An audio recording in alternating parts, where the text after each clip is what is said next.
अपने भाइयों अपने समाज के बीच में ये बात रख रहा हूँ कि मैंने आज तक आपको इस नजरिए से नहीं देखा जिस नजरिए से आपको आज मैं देख रहा हूँ। सही बात, ये असली नजर है। बात के पूछे के बहुत बाद बहुत खूबसूरत लग रही हो आप मुझे आज। क्या है ना, देख बनावटीपना हर जगह देखने को मिलेगा। सही बात है।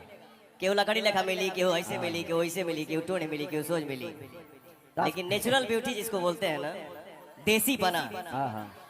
आप देसीला गाय हो, 5 किलो मीट बेसी हो गया। ठीक है ना, देसीला भैंस है। ए व्यास जी, अभी कल वायरल हो जाएगी। ए व्यास जी 5 किलो मीट बेसी हो गया। अच्छा, हम ये सुने हैं कि इसका शोरूम प्राइस 900 62,900 है एक शोरूम। एक किन दीजिए।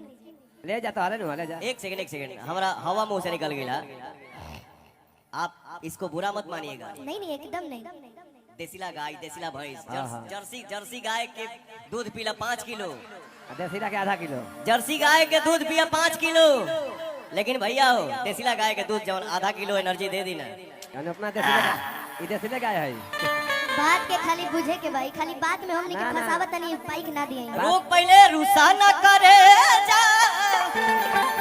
जा हमर